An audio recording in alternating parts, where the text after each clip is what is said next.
여러분에게 그리스도의 은혜와 평강이 충만하기를 축복합니다. 사도신경의 마지막 고백은 영생입니다. 만일 영생이 우리에게 신앙 고백으로 유지되어지고 또 소망으로 바라볼 수 없다면 오늘 우리가 예수 그리스도를 믿는 모든 신앙 행위들은 사실 의미가 없습니다. 우리의 모든 신앙의 행위의 참된 가치요 궁극적 의미는 영생에서 완성점을 이루고 그것으로 말미암아 비로소 오늘의 신앙이 의미가 있습니다. 사도 바울은 이것과 관련해서 만일 부활이 없으면 우리가 가장 비참한 자라 했는데, 부활은 부활 자체가 목적이 아니고 부활로 인해서 누려지는 영생의 고귀함 때문에 부활이 의미가 있습니다. 과연 영생은 무엇이고 영생은 있는가라는 질문을 우리가 해보면서 오늘 말씀 강론을 시작합니다. 영생이 있다는 것은 반대의 결과가 없다는 것을 의미해요. 우선 전제된 것은 뭐냐면 영원한 형벌입니다. 인간이 타락한 이후에 모든 인간이 다 죄 아래 있고 하나님의 진노 아래 있다는 사실은 모든 인간이 예의 없이 영원한 형벌 아래 있다는 것이죠. 영생은 그 영원한 형벌로부터 자유케 된 자요, 영원한 형벌이 없게 된 결과로서 주어지는 놀라운 은택들입니다. 영원한 형벌이 없다면 영생도 없는 것이에요. 영원한 형벌이 있음에 영원한 생명이 의미를 갖습니다. 만일 아무도 영원한 형벌 받지 않는다면 우리 영원히 산다는 것 자체에 대해서 무슨 의미를 갖겠어요? 그것이나 이것이나 차이가 없죠. 영원한 형벌이 없다라고 주장하는 사람들이 있어요. 그것은 영원한 형벌은 없고 영원한 생명은 있다 이렇게 말을 하는데, 사실 거기서는 논리적인 오류가 있죠. 근데 영원한 형벌이 없다고 말하면서 영원한 생명을 주장할 때는 피하고 싶은 것은 피하고 취할 것은 취하겠다라는 사람의 자체 생각이죠. 성경은 영원한 형벌을 분명히 말하는 만큼 영원한 생명을 그만큼 말씀하시기 때문이에요. 영원한 형벌이 없다고 말하는 사람들 이유는 도대체 뭘까요? 여러분 영원한 형벌을 믿으세요? 왜 대답이 없어요? 갑자기 여러분이 거의 제 질문을 안 받으시는 것 같아요. 제가 물을 때마다 침묵으로 답하시는 거 보면 제 질문의 형식이 여러분은 다 이렇게 의문문이 아니고 그냥 평소문으로 들리시는 것 같아요. 계속 말씀하옵소서. 대개 영원의 형벌을 반대하는 사람들은 하나님이 선하신데, 하나님이 사랑이 있으신데, 하나님이 자비가 있으신 분인데 어떻게 하나님이 영원의 형벌을 주시냐, 하나님이 너무 잔인하시냐느냐. 그 영원한 형벌을 말하는 사람이 마치 그 신학으로, 영원한 형벌을 말하는 신학으로 하나님을 잔인한 분으로 만든다라고 오히려 비판을 하니까, 하나님은 영원한 형벌로 심판하셔 라고 말했다가 그렇게 말한 내가 하나님을 잔인한 분으로 만들어버리는 거라고? 그 나의 신학에 문제가 있어? 라고 주춤거리게 만드는 것이죠. 하나님 선하신데 사랑의 하나님 어떻게 영원한 형벌을 주시는가 라고 묻죠. 하나님의 공의에 모순된다고 얘기하는 것이에요. 왜냐하면 사람이 죄를 져봤자 한평생이다. 유한한 인간의 죄를 져봤자 뭐 그렇게 무한한 형벌을 받을 만한 그런 죄를 짓겠느냐. 제 아무리 죄를 져봤자 천년일 것이요, 천년 사는 사람 없겠지만, 그러나 범죄도 천년이요, 따라서 유한할 따름인데 하나님이 영원한 형벌 준다? 그는 하나님의 공의에 어긋난다. 생각해보라. 성경에 영원한 형벌과 관련해서 불에 던져진다고 말하고, 어두운 박 같은 데 던져진 내어 쫓긴다고 말하고, 구더기가 있고 뭐 이렇게 말하는데 불과 어둠이 같이 있을 수 있느냐. 이건 다 상징적인 것인데 이것은 고통을 준다는 의미일 것이고, 이 사실은 사실적으로 이해하면 안 된다. 성경이 영원한 고통이란 말을 표현할 때는 그것은 사실은 소멸된다는 걸 뜻한다.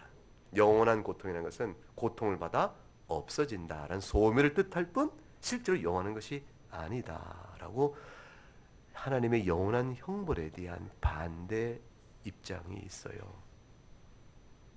그리스도께서 온 세상을 위하여 속죄하셨다고 하지 않는가? 고린도전서 15장 22절에 아담 안에서 모든 사람이 죽은 것 같이 그리스도 안에서 모든 사람의 삶을 얻으려고 말하므로 그리스도께서 온 세상에 속죄를 하였으므로 모든 사람이 구원을 받을 것. 근데 그런데도 구원받지 못한 사람이 있다면 그건 스스로 선택한 일이지. 하나님이 영원의 형벌 준다는 식으로 몰아가면 안 된다. 하나님은 그리스도 안에서 모든 사랑을 나타내 보이셨는데 사랑을 거절하는 사람이 그 형벌을 받을 뿐이라. 이렇게 이해해야 되는 것이라. 우리는 그런 주장을 합니다. 이런 주장을 다 모아서 결론적으로 이렇게 생각하죠. 원래 영혼은 불멸할 존재가 아니다.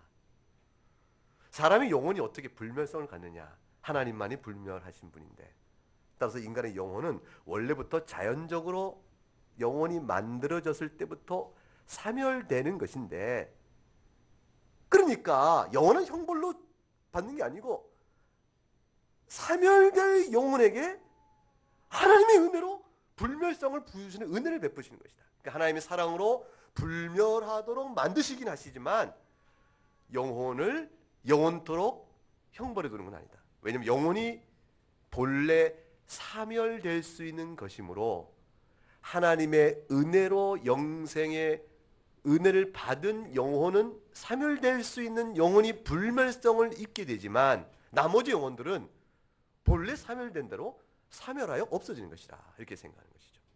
그래서 영혼이 소멸된다. 조건적 소멸설이에요.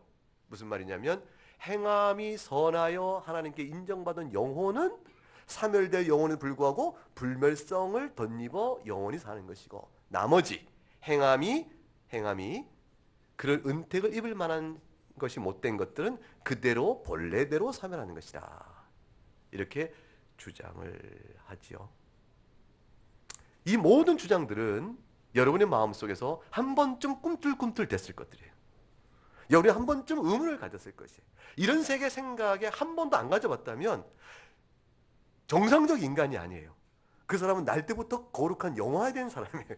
타락한 인간은 분명히 이 부분에서 의문을 갖습니다. 하나님 특별히 사랑하는 사람이 끝까지 믿음을 거부하고 세상을 떠난다면, 내가 그렇게 사랑하는 사람이 끝까지 믿음을 거부하고 세상을 떠나면 그 사랑하는 사람에 대한 영혼에 대한 간절한 애정 때문에 하나님이 그에게 영원한 형벌 주신다라는 말에 견딜 수 없는 아픔을 느끼고, 그렇기 때문에 어떻게든지 영원한 형벌에 대한 반론의 심정적 지지를 하고 또 그 반론에 도움이 될 만한 요소가 나오면 거봐 정말 그게 맞지? 라는 식으로 생각을 하고 싶은 마음의 움직임들이 있죠. 안 그렇습니까? 그럴 수 있는 것이에요. 그런데 기억할 것은 뭐냐면 이 모든 질문들은 인간의 감정이 최종적인 판단을 결정을 내리는 기준이 아니란 사실이에요. 인간의 감정은 애틋하고 사랑하는 사람에 대한 안타까움으로 그렇게 말할 때 영원한 형벌을 준다면, 만약 하나님이 정말로 영원한 형벌을 있도록 하신다면 그 사람의 마음은 그 다음에 어떻게 움직여요? 하나님은 나쁘다, 이게 되는 거예요. 인간의 감정이 하나님을 나쁘다 말할 수 있는가라는 것이에요. 우리의 감정이 최종적 답변을 내린 것이 아니라는 사실을 잘 생각해야 합니다. 본래 우리의 감정은 그렇게 훌륭한 것은 아닙니다. 우리 감정은 매우 변덕스러워요. 여러분 지금 대개가 죄를 습관적으로 범하는 사람에 대해서 윤리적, 도덕적으로 다뤄가요? 아니면 질환적, 질병적으로 다뤄가요? 이런 접근법은 대개가 범죄자를 심리적인 문제나 정신적인 문제가 있는 사람처럼 병리적으로 다루려고 그래요. 과거에는 병리적 현상으로 정신병을 앓고 있거나 심리적으로 어떻게 불균형한 사람들의 행동을 다 죄악시야 부르면서 일방적으로 윤리적, 도덕적으로 취급해요. 그들을 함부로 다뤘던 인격적인 침해가 있었죠, 과거에는. 근데 이것이 지금 완전히 뒤바뀌어서 그러다 보니까 도리어 반대로 범죄적 사실에 대한 모든 책임도 질병적 원인화 시켜버려서 그 사람의 윤리적 책임을 명쾌하는 식으로까지 나아가요. 그러니까 우리의 모든 죄에 대한 성질, 성정, 결정, 의지의 결단의 책임은 점점점 엷어져 가고 그 사람도 일종의 생물학적 결정론이에요. 그 사람이 DNA가 그러니까, 기질상 그러니까, 환경 위에서 어쩔 수 없는 행동이라는 식으로 설명해 가려고 합니다. 시대의 사조가 바뀐 거죠. 이렇게 되는 측면일수록 하나님의 어미로운 우리가 오전에 율법이란 뭐라고 그랬습니까? 율법이란 법도다. 율법이 규례요 법도요 증언이라 그랬어요. 이 규례라는 것은 무엇이 옳고 그른가에 대해서 우리가 마음에 새겨 지켜 행해야 될 최종적인 기준을 주신 것이요. 법도라는 것은 하나님의 사법적 심판의 표준이 된다 그랬어요. 이 사법적 표준이 된다는 것은 뭐냐면 하나님께서 심판을 윤리적이며 도덕적으로 한다 그 말이에요. 근데 윤리적 도덕적인 심판의 문제를 인간의 감정으로 엎어서 판단하자 이렇게 되는 시도인 것이죠. 인간의 감정은 되게 믿을 수가 없어요. 우리가 제3자 입장에서 너그러운 입장이 될 때는, 즉 자기에게 손해가 안 될 때는, 자기가 큰 어려움이 없을 때는 너그러움을, 관용을 말합니다. 박애도 얘기하고 긍휼도 얘기해요. 그런데 자신이 큰 손해를 당하면, 큰 상처를 받으면 그때는 박애와 인내와 자비의 마음은 감정적으로 용납이 안 됩니다. 다윗은 일찍이 범죄한 후에 자신이 하나님 앞에서 어떤 벌을 받을 것인가 선택이 주어졌을 때 그때 유명한 말을 하죠. 내가 사람의 손에 빠지지 아니하고 여호와의 손에 빠지길 원한다. 그렇게 얘기해요. 왜 그러냐면 사람보다는 누구의 긍휼이 크다? 하나님의 긍휼이 크시기 때문이다. 그 말은 정말 큰 진리입니다. 자, 반론을 펴보십시다. 지옥에 대한 묘사가 성경에 근거한 것이므로, 그리고 지옥에 대한 묘사를 성경에 근거한다고 했을 때 그것이 사실로 받아야 될 이유 중에 하나는, 중요한 것은 지옥에 대한 가르침은 거의 태반이 우리가 그토록 사랑하는 예수님의 입에서 나와요. 그리고 마태복음 25장을 볼까요?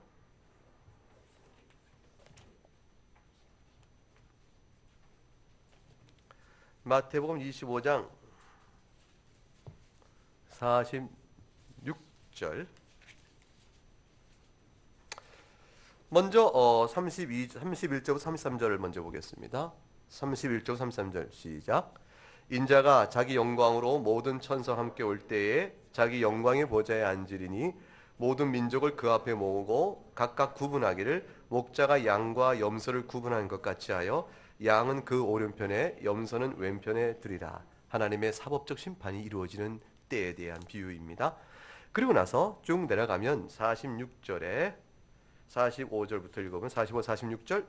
이에 임금이 대답하여 이르시되 내가 진실로 너에게 이르노니 이 지극히 작은 자 하나에게 하지 아니한 것이 곧 내게 하지 아니한 것이라 하시니라. 그들은 영벌에 의인들은 영생에 들어가리라. 영벌을 누가 말하고 계시죠? 예수 그리스도예요. 영원한 형벌을 말합니다. 영원한 생명이 존재의 영원한 계속이듯이 영원한 형벌도 존재 계속입니다. 자, 그러면 영생과 영벌의 차이는 뭐냐면, 영생은 존재가 계속되어지고 영벌은 존재가 없어지는 것이 아니에요. 영생과 영벌의 차이는 둘 다 영원성이라는 의미에서 존재가 계속되는데, 영생은 하나님 앞에서 그가 인정받는 것의 생명의 계속이고, 영벌은 하나님께 미움받는 존재의 계속이에요. 하나님의 원수된 자로서의 존재의 계속이요, 하나님의 징벌받는 자로의 존재의 계속은 영벌이고, 영생은 하나님의 고인과 칭찬과 사랑과 화평 가운데 있는 존재의 계속이 영생이에요. 영생과 영벌은 존재와 무존재의 차이의 대조가 아니고 존재의 계속성 가운데 하나님 앞에 어떤 성질의 관계를 누리고 있느냐, 그것으로서의 상과 벌의 차이가 되는 것이에요. 마태복음 8장을 가보면, 마태복음 8장 12절의 말씀 11절부터 12절 11절과 12절 같이 읽습니다.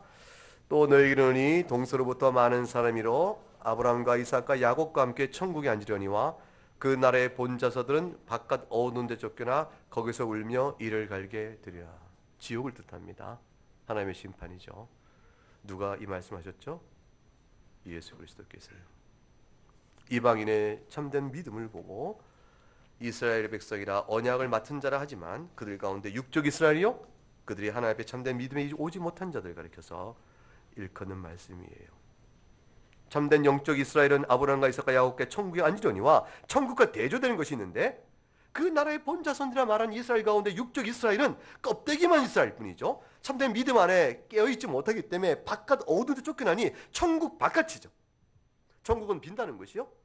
천국에 소외된 것은, 천국에서 배제된 것은 바깥 어두운 데다. 이 바깥 어두운 것은 천국과 대조가 이루어진 것이에요. 거기서 울며 이를 가는 고통 속에 있을 것이라고 말씀합니다. 마태복음 18장을 가보게 되면 18장 8절 마태복음 18장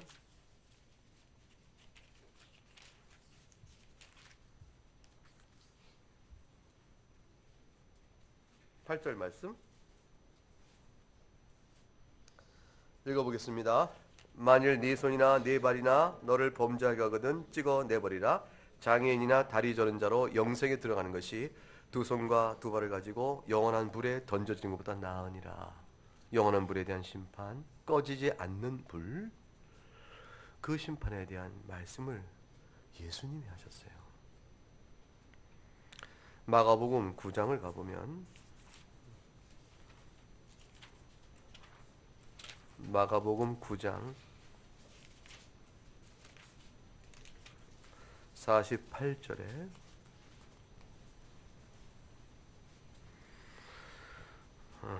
47절은 금방 했던 마태복음과 같이 만일 네 눈이 너를 범죄하게 하거든 빼버리라. 한 눈으로 하나님 나라에 들어가는 것이 두 눈을 가지고 지옥에 던져진 것보다 나으니라. 48절 읽읍시다. 거기에서는 구더기도 죽지 않고 불도 꺼지지 아니하니라.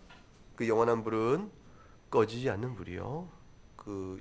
그것은 구더기도 죽지 않는다. 살아서 꺼지지 않는 불 속에 던져지는 것이라 되어 있어요. 그러니까 주님이 말씀하신 지옥의 심판은 죽지 않는다라는 것이고, 두 번째는 던져지는 불은 꺼지지 않는다는 것입니다. 그리고 그것은 천국같이 밝은 곳이 아니고 바깥 어두운 것이라 되어 있어요. 이를 갈며 슬피 우는 것이라 되어 있습니다. 그리스도께서 말씀하신 지옥입니다. 성경에서 영원하다라고 가르치는 말은, 그 말은 일시적 기간이 지나면 그럼 끝이 난다라는 것을 전제하는 것이 아닙니다. 성경에서 영원한 불에 던져지고 영원한 형벌을 받을 것이요 영원한 멸망을 받을 것이요 영원한 심판에 처한다라는 말이 나올 때 그 불과 영벌과 멸망과 심판에 처한 그 사람들에게 그 영원함이 언젠가는 끝이 나서 종식될 것이라는 가능성을 열어두고 있는 말이 아니에요.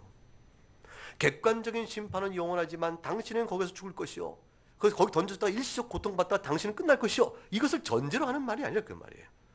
영원한 형벌이란 말은 그 형벌의 틀 자체가 영원할 뿐만 아니라 던져지는 자 자체도 그 안에서 받을 영원한 고통을 의미하는 것이지. 지옥은 영원한데, 그런데 마지막 모든 사람을 심판해 죽이길 때까지, 그래서 소멸될 때까지 수많은 지구상에 사는 심판받는 사람들이 던져져서 죽음을 당할 때까지 이 불은 계속 타야, 그래야 던져지고니까 소멸시킬 때까지 마지막 화력을 다해간다. 그런 의미에서 영원성이 아니에요. 심판받는 자가 영원한 고통을 받을 것이라 하는 말씀의 뜻의 영원한 불입니다. 이것은 영원한 생명에 반대되는 개념으로서 영원한 고통이기 때문에 그래요. 그래서 마태복음 7장 13절에 나와 있는 마태복음 7장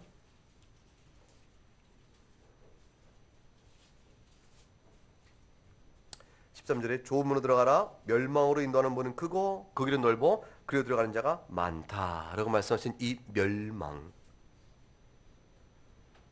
멸망은 소멸이 아닙니다. 갈라디아서 6장 8절,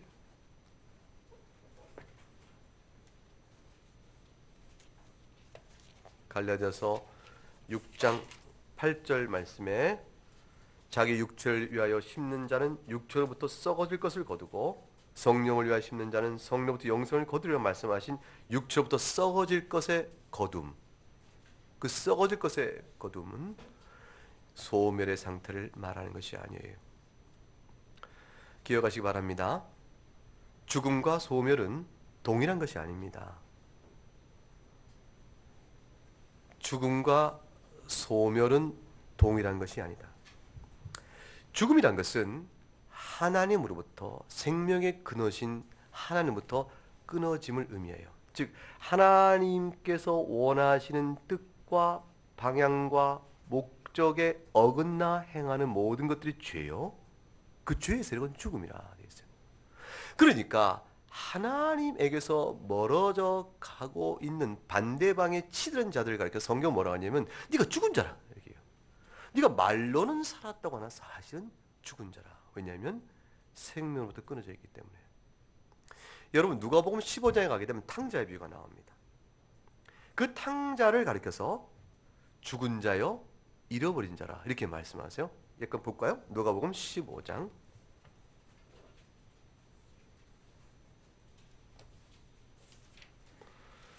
누가복음 15장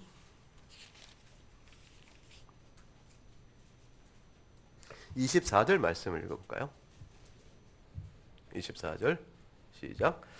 이 내 아들은 죽었다가 다시 살아났으며 내가 잃었다가 다시 얻었노라 하니 그들이 즐거워하더라.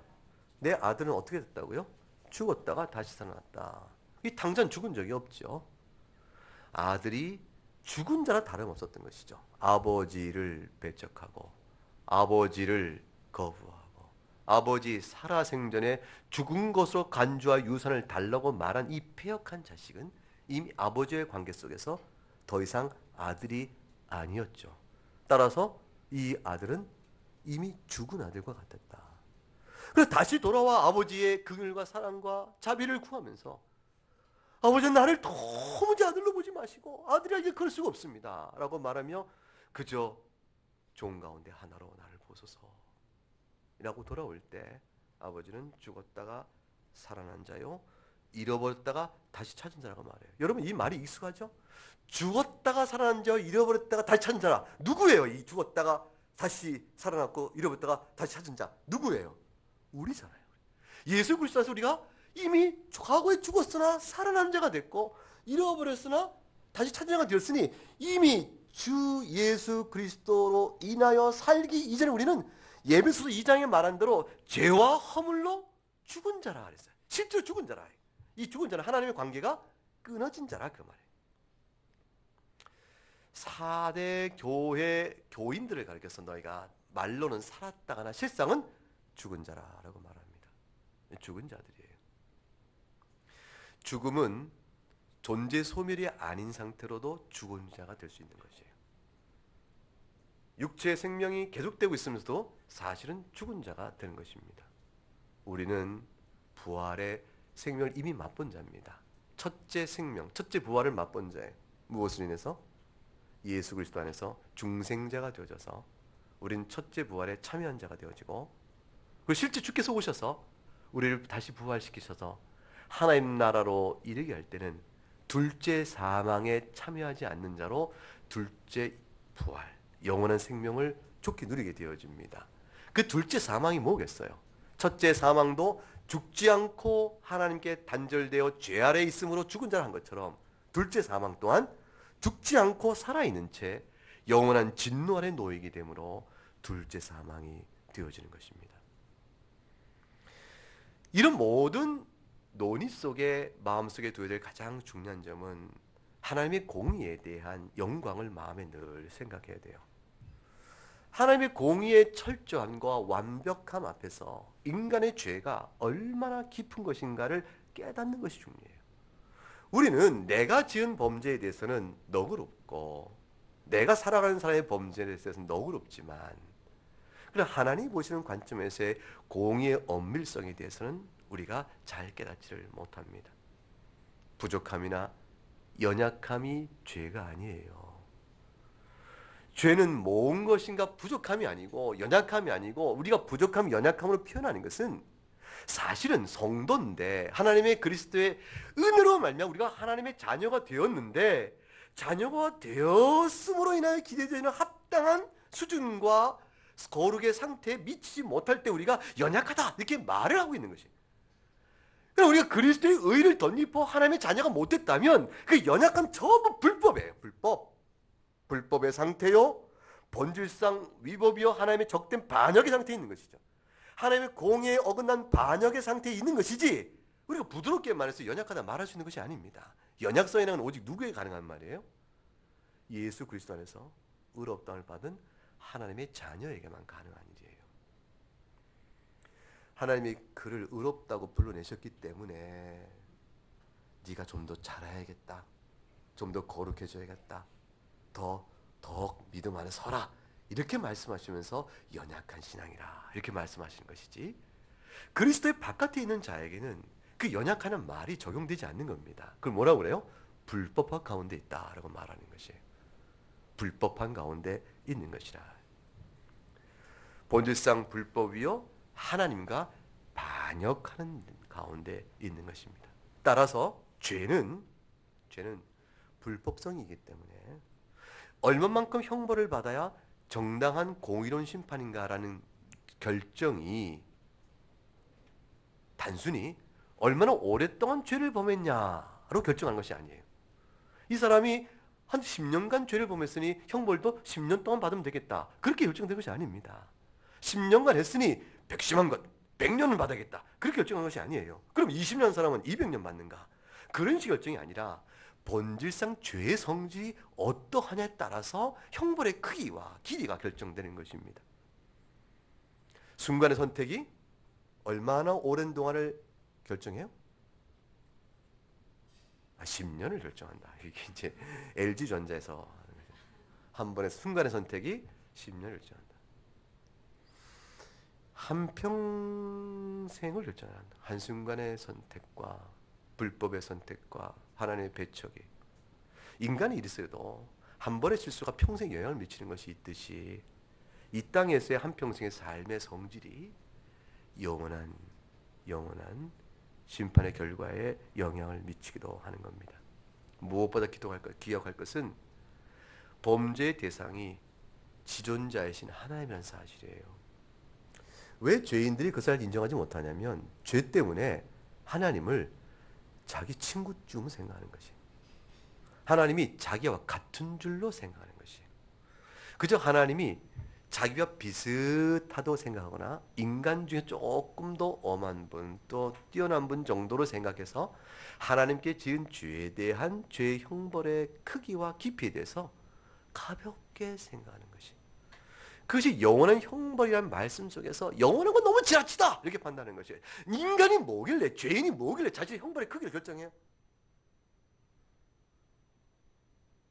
아니, 자기가 자기 지은 죄에 대한 형벌의 크기를 자기가 결정해. 그리고 거기에 지나치면 하나님은 의롭지 못하다 판단하는 것이, 그 자체가 죄의 성격을 담고 있는 판단이에요. 왜 예수 그리스도께서 이 땅에 오셔서 죽으셔야만 우리 죄가 용서받았나요? 여러분, 왜 예수 그리스도께서 하나님의 아들이신 성자 하나님의 사람이 되시는 일을 통해서만 우리 죄가 용서받는다고 생각하죠? 여러분, 그걸 믿어요? 예수 그리스도 하나님이신데 하나님의 아들이신 그분이 사람이 되셔서 우리 죄를 대속해야만 우리 죄를 용서받을 수 있다, 이 사실을 믿으시냐고? 믿으십니까? 그냥 안 될까요? 훌륭한 어떤 사람? 하나님의 아들 말고? 여러분 가장 마음에 드는 가장 훌륭한 사람 누구 있어요? 바울이 죽으면 안 될까? 12사도가 한꺼번에 우리를 위해 죽으면 안 될까? 오늘 위해 뛰어난 사람, 그 사람 모아 죽으면 안 될까? 왜 그런 죽음이 안 되는 것이에요? 왜 그런 죽음이 우리의 죄를 구속하지 못한다고 생각하는 것이에요? 죄값 때문에 그래요. 죄값.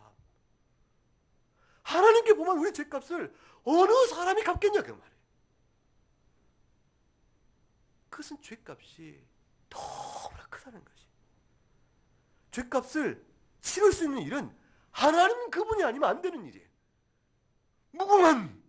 무한히 큰 죄값 때문에 하나님이 직접 사람이 되어 치유한 이 죄의 구속, 이것 때문에 예수님이 하나님이시자 사람이 되셔야 하는 일이 있어야 하는 것이고, 그 예수 그리스도의 사람 되신 우리가 성경의 증거도 믿는 거 아니겠어요? 우리의 죄값을 치르신 예수 그리스도의 구속의 은총이 하나님으로 인해서 갚아야 하는 것이면 죄의 영원한 형벌이 무한하며 상상할 수 없는 크기라는 것은 당연하잖아요. 예수 그리스도의 구속의 은혜를 바르게 믿는 것과 영원한 형벌의 지옥을 믿는 것은 함께 가는 것이에요. 단지 형벌은 소멸로 끝나거나 일시적으로 멈추는 끝나는 것인데, 그리스도께서 영원한 생명을 주기 위하여 그저 그래서 오셨다, 그렇게 생각하는 것은 그리스도 오심에 대한 성경적 가르침에 어긋납니다. 내가 온 것은 하나님이 내게 주신 자를 위하여 목숨을 버리려 함이라, 죄값을 치루온 것이라 말씀하신 거지. 영원한 지옥의 존재는 우리 구속의 근거이신 그리스도의 죄사함의 형벌의 크기와 같이 가는 겁니다. 예수 그리스도에게 하나님이 사람이 되셔서 그에게 영원한 진노로 쏟아부으신 하나님의 공의의 심판이 정당한 만큼, 그 그리스도의 은혜 바깥에 있는 자들에게 영원한 형벌은 정당한 것이죠. 이것이 하나님의 선하심과 모순이 되는가? 아니에요. 공의는 하나님의 선하신 것과 아무런 모순이 아니고 함께 가는 것입니다. 불의할 때 선하심과 어긋난다 말하는 것이지, 공의로움을 선하심과 어긋난다고 말할 수 없는 것입니다. 공의에 대한 시행을 하나님의 선하심과 어긋난다고 말하는 것은 사람이 꾸미는 철학이에요. 자기가 생각하는 신적 관념이에요. 영원한 형벌이 하나님의 선하심과 양립할 수 없으면 일시적 형벌도 하나님의 선하심과 양립할 수 없는 것이에요. 여러분, 하나님의 사랑이 우리가 겪는 인생 중의 고난과 양립할 수 있나요? 어떻게 사랑하는 사람에게 고통을 줄 수가 있죠? 어떻게 사랑하는 사람에게 고난을 줄 수가 있죠? 하나님 너무하신 거 아니에요? 하나님 저를 사랑한다고 하시면서 어떻게 저에게 인생 중에 한평생 삶 속에서 그 눈물과 아픔과 고통 속에 살다가 이게 인생 마치게 하십니까? 제 인생이 왜 남들은 100년을 사는데 저는 인생을 짧게 살아야 되죠? 그 짧은 인생도 왜 험하고 슬픔만 살아야 되죠? 하나님 제 인생을 버리셨나요? 이렇게 외칠 때 하나님의 사랑이 그 사람하고는 함께 있지 못한 것이에요? 아니잖아요. 그 전혀 아니에요. 하나님의 사랑은 우리가 인생에 겪는 고난과 고통과 함께 가요. 무엇 때문에? 하나님의 지혜로움 때문에서.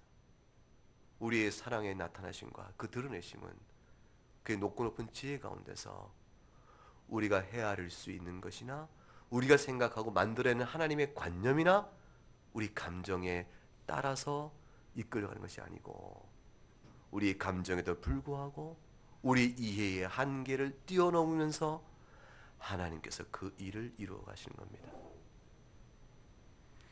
고난과 고통이 하나님의 사랑과 양립할 수 있듯이 하나님에 대한 하나님께 주시는 공의로운 심판은 그의 선하심과 어긋나는 것이 아닙니다. 기억해서요. 모든 신학은 성경에 뿌리를 둬야 합니다. 성경은 하나님이 사랑이심을 분명하게 증거하고 있고, 성경은 또한 지옥의 실제도 분명하게 증거하고 있어요. 그리고 그 지옥을 가리켜서 영원한 형벌의 초소다라고 말하고 있는 것입니다. 이 두 가지의 분명한 증거를 조화시키기 위해서 내가 생각하는 하나님이라는 관념에 맞추어 어느 하나를 희생시키고 거기 뜯어 맞추는 것이 잘못된 신학이라 고 말하는 것이에요. 우리의 생각대로 하나님은 이런 분이 되어야 선하시다라는 것에 맞추어서 공의의 심판을 훼손시켜서 안 되는 것이요. 둘 다를 놓고 하나님의 사랑은 공의의 엄격한 심판과 함께 갈 수 있는 것이구나. 그것이 어떻게 함께 갈까? 그거를 놓고 주 앞에 이해를 구해야 하는 것이지, 그리하여 이 증거 중에 어느 하나를 없다라고 말하거나 또는 우리의 생각대로 바꿔가는 것은 잘못된 신학적인 작업이라 볼 수가 있어요.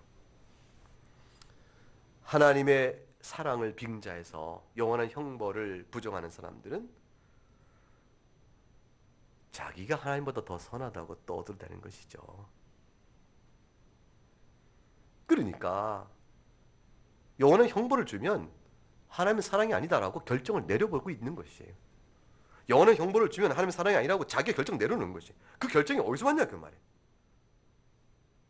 노아의 홍수에서 그 노아의 가족 8명을 제한 나머지를 완전히 쓸어버려요. 전지구적으로. 그럴 수 있겠어요? 노아의 홍수에 쓸려간 사람 중에는 양심적으로 산 사람 없었겠어요?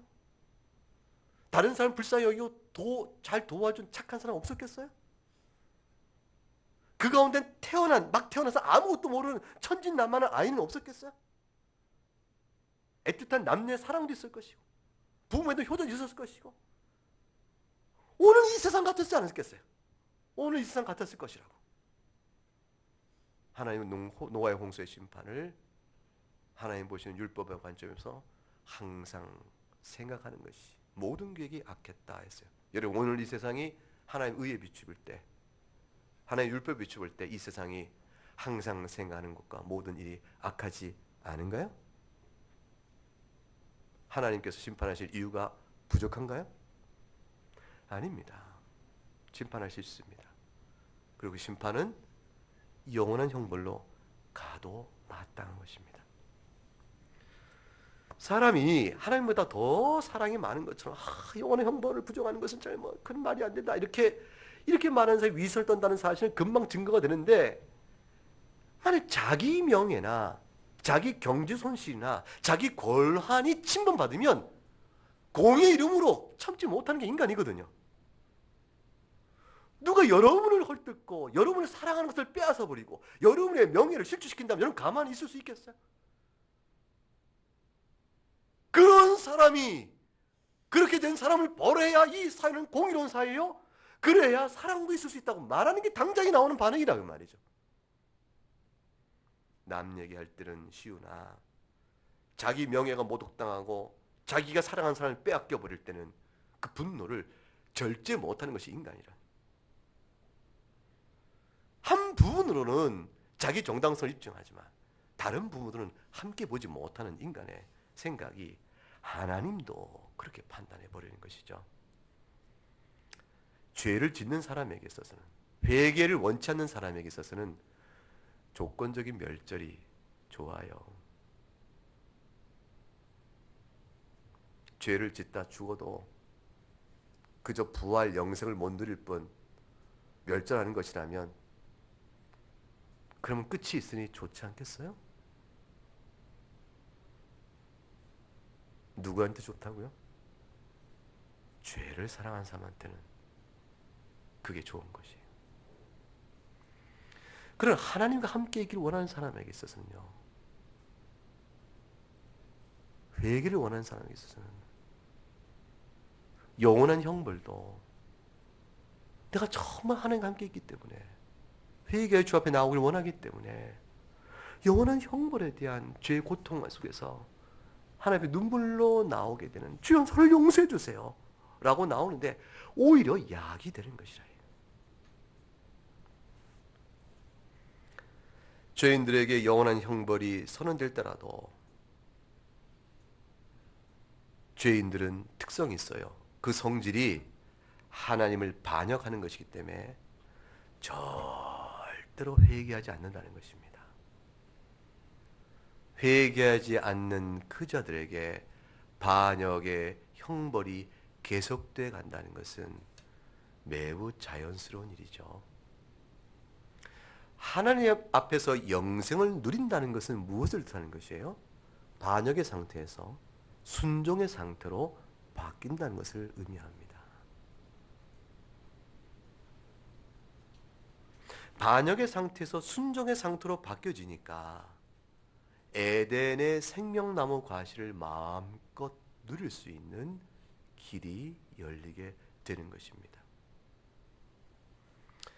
영원한 속죄가 있어야 구원을 받는다는 사실은 나중에 그리스도께서 재림하여 재판장으로 우리 앞에 서게 되실 때 자신이 치른 죄값의 그 크기에 따라서 죄를 보실 때 주님 앞에서 그 사실이 낱낱이 드러나게 될 것입니다.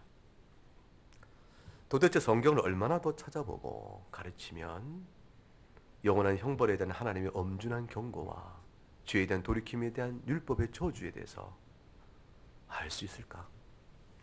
지옥이 어디 있고 지옥이 얼마나 크냐? 불과 구덩이의 속성 도대체 뭐냐? 이것들의 물리적인 특질은 성경은 우리에게 말하지 않습니다. 그러나 분명한 것은 지옥의 형벌은 정화를 위한 것이 아니에요. 형벌에 대한 징벌이에요. 지옥은 정화를 위한 것이 아닙니다. 징벌입니다. 심판의 징벌이에요. 영생이라는 것은 그런 모든 영원한 형벌에서 건짐을 받았다는 것이에요. 얼마나 감사해요. 하나님 나라에 들어가게 됐다. 그걸 뭐로 설명할까? 그 영생을. 그걸 성경은 몇 가지 표현하는데 그 중에 대표적인 표현이 뭐냐면 항상 주와 함께 거한다. 그렇게 표현해요. 요한복음 12장을 가보세요. 요한복음 12장.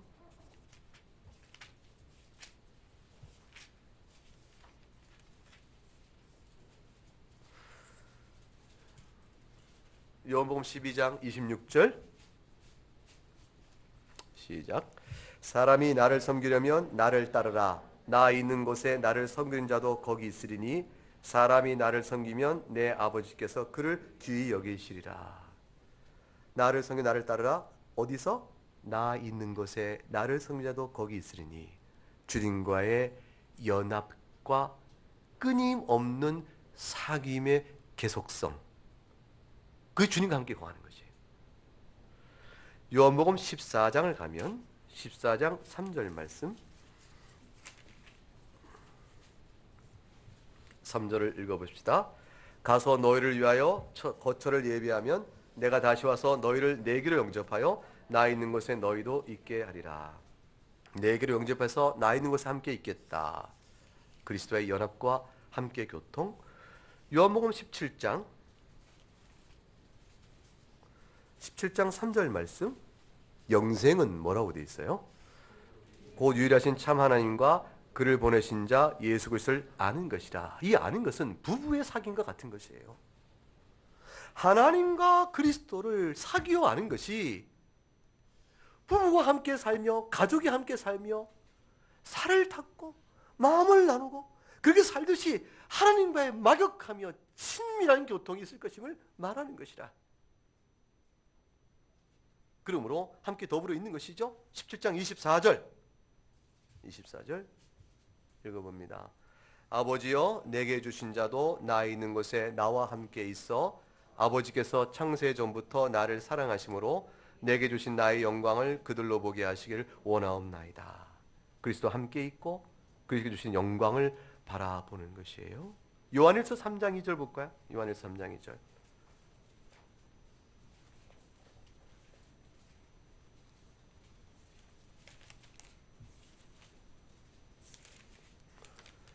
요한일서 3장 2절 읽어봅니다.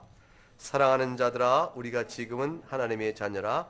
장래에 어떻게 될지는 아직 나타나지 아니하였으나 그가 나타나시면 우리가 그와 같을 줄 아는 것은 그의 참모습 그대로 볼 것이기 때문이니 하나님과의 빛 가운데의 교통은 주님의 영광을 그대로 본다. 그래서 영생이란 뭡니까? 그리스도와 연합하여 그를 있는 그대로 보는 행복을 누리는 것입니다. 성경이 묘사한 영생은 뭡니까? 그랬더니 마태복음 8장 11절에 가게 되면 아브라함과 이삭과 야곱과 더불어 식탁에 앉아서 먹고 마시는 것이라 되어 있어요. 그 잔치상에 참여하는 것이에요. 즐거움에 참여하는 것이에요. 그 행복을 그렇게 표현했어요. 영생은 도대체 무엇입니까? 그랬더니 생명이신 예수님이 계신 그곳에서 함께 거하는 것이라.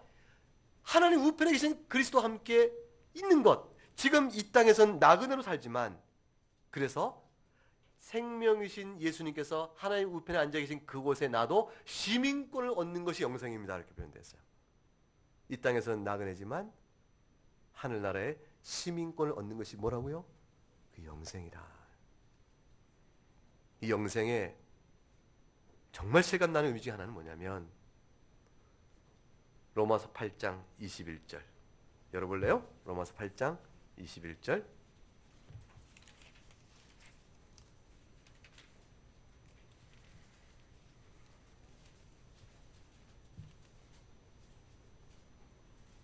읽어봅니다.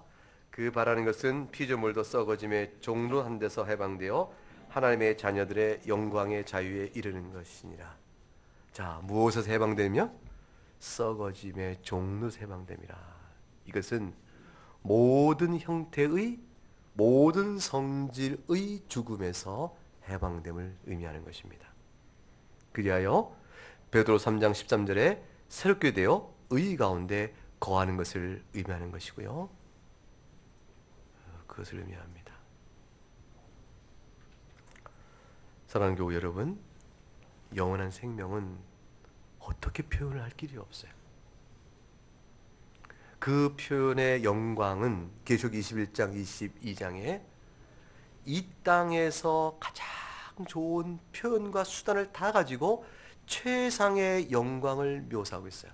금, 은, 보석, 그 모든 것으로 치장한 새 예루살렘에 대한 묘사들. 그 물리적인 것이 아니죠. 그 모든 것들은 최상의 영광과 기쁨, 그리고 그 속에는 무지와 오리와 사망과 그리고 가난과 질병과 괴로움과 두려움과 굶주림, 목마름, 수치, 부패, 썩어질 것, 그 모든 더러운 곳에부터 말끔히 시킨 것이에요. 그것을 표현하기 위해서 거룩이요, 영광이요, 양자됨이요, 그것을 닮은 것이요, 하나님과 빛 가운데 거함이라. 이렇게 표현된 그 아름다운 생명의 성질, 그것이 바로 영생이에요. 그 영생은 이 땅 속에서 죄에 찌들려 늘려가는 더러운 부패한 욕망에서 성령의 도우심으로 죄를 극복해간 경건의 능력 가운데서 맛보는 행복감, 그 자그마한 즐거움, 말씀을 깨닫는 영적인 행복감. 이 성경을 배워가며 성도들과 함께 교통하고 말씀 예배하면서 누려지는 내 안에 주어지는 아주 그 감사와 기쁨, 이 그 기쁨이 극대화됐다고 생각합니다. 끝도 없이 펼쳐지는 것이. 근데 물리지가 않는 것이. 세상에 아무리 좋은 것도 물려요. 근데 하나님의 기쁨은 헉 느껴져도 그 기쁨이 계속 새로운 것이. 이해할 수 있겠어요? 너무 좋은 거예요. 그 기쁨이 계속돼가는 거죠. 그래서 끊임없는 기쁨. 유한성 안에서는 막바지에 왔으나 무한돼서 다시 열려지는 크기가 있고, 이제 유한해서 이만한 기쁨일 수 없다고 우리는 닫아버렸는데 무한한 하나님과의 교통 속에서 다시 깨지면서 그 기쁨이 더 열어지고, 이 이상 느낄 수가 없는 세상의 기쁨 속에서 주여 족하나이다 했는데 족하나의 기쁨이 다시 또 새롭게 되어지고, 날마다 은혜가 새로워지는 것이에요. 그것이 천국의 기쁨이에요. 염려하지 마세요. 심심할 것 절대 심심하지 않을 것이. 여러분, 교회 오는 것이 즐겁습니까? 대답이 없는 거 보면 이게 그 참 걱정입니다. 눈치도 없어. 대답할 건 대답하셔야죠. 여러분 나그네 교회 오는 거 즐거우세요? 그럼 이제 너무 즐거우니까 오늘 됐으니까 다음 주에는 기대할 게 없겠네? 아니죠. 다시 주일날 올 때 또 새로운 은혜를 기대하고 감사하고 가고 또 와서 또 감사하고 가고 하나님의 은혜란 늘 그런 것이에요. 파도가 밀리듯 새롭게 우리 마음을 적시고 또 적시고 그렇게 되면서 육적인 모든 환난에서 우리를 건지시고 영혼의 맑음을 주심으로 인해서 세상에 하나님과 함께 사귄다니까 그것으로 주시는 거예요. 그 영원한 생명과 영원한 형벌을 비교해 보세요. 그 대조의 크기를 알 수 있겠는가? 존재는 계속되나 하나님과 함께 있을 것이냐? 하나님 영원한 진노 아래 있을 것이냐? 그 갈림길에서 하나님 우리에게 믿음으로 우리를 불러내고 계신 것이에요. 자, 여러분 주보에 보게 되면 오늘 주일 오후 교리 강설해서 하이델베르크 요리문답 58문항이 나와 있습니다. 그런가요? 예, 제가 질문 읽으면 답을 하시는 것으로 오늘 말씀을 마치겠습니다. 질문 58. 영원히 살 것을 믿음으로 고백할 때 당신이 누리는 위로는 무엇입니까? 이 땅에서 살고 있는 지금에도 이미 나의 심령 안에서 영원한 기쁨을 누리고 있는 바와 같이 이 세상을 인생을 다 살고 난 이후에 눈으로도 보지 못하였으며 귀로도 듣지 못하였고 사람의 마음으로도 생각하지 못하였던 완전한 구원의 복을 받아 영원토록 하나님을 찬양하는 복을 누릴 것입니다. 이 모든 사실이 이 하나님의 약속이 이 모든 복이 여러분 각각에게 우리 모두에게 충만할 수 있기를 축복합니다. 네, 기도하겠습니다.